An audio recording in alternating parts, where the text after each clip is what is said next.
In most war films, the hero is born with courage.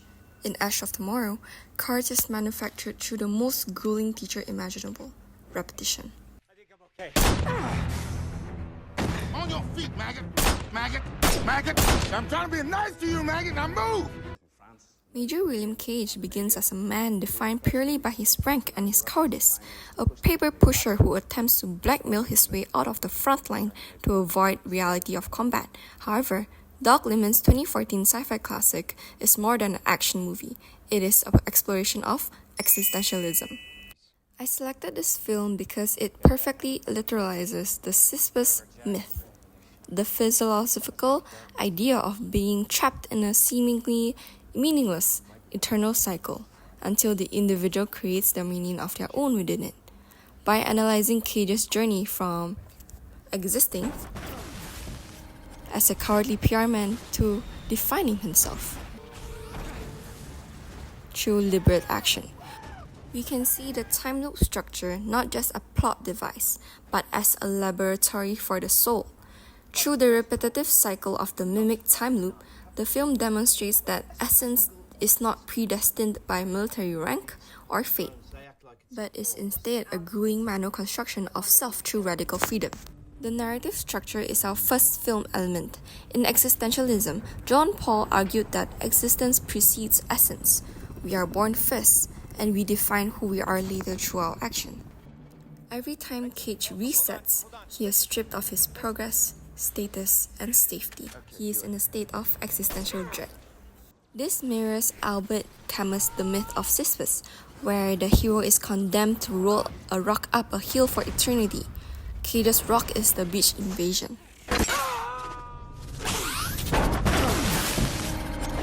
By the 50th loop, Cage stops trying to escape his fate and starts choosing how to die. His essence shifts from a coward to a soldier, not because he was the chosen one, but because he chose to learn from his past, progress, and his mistakes.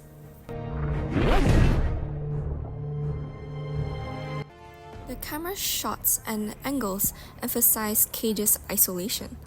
Early in the film, like for example this scene, show Cage as a small, insignificant speck in a massive, chaotic war.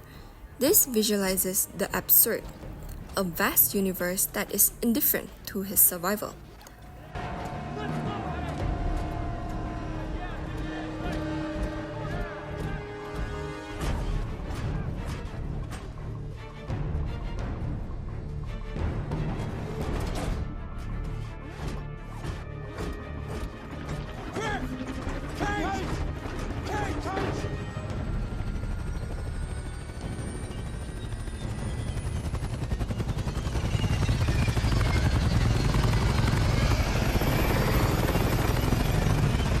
However, at this scene, the camera shifts to a tight, suffocating close-up during the farmhouse scene.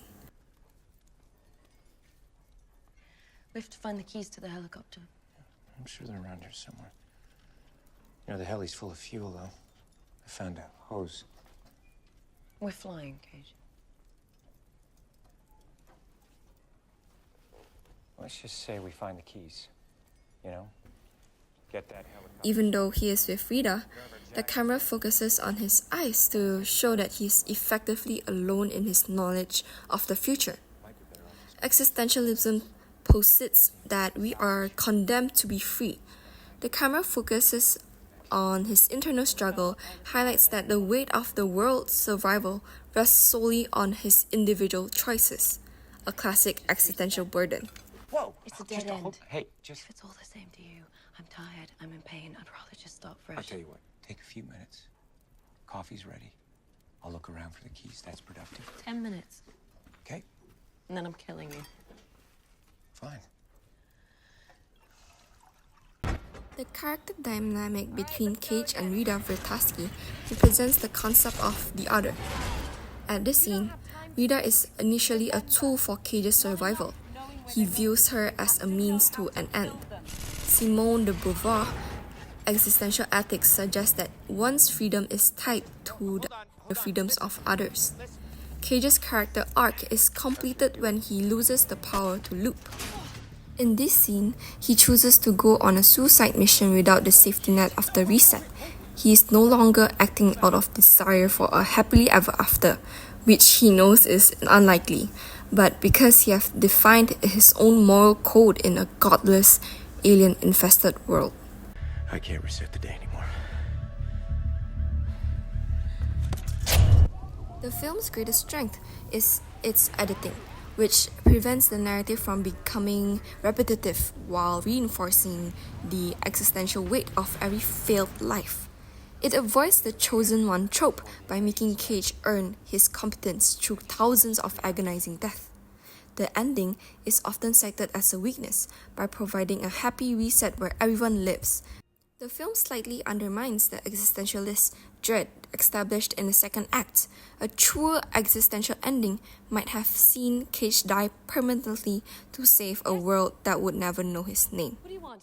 My final thought for this movie is that Cage begins the movie asking, "What do I do?" and ends it by deciding, "This is who I am."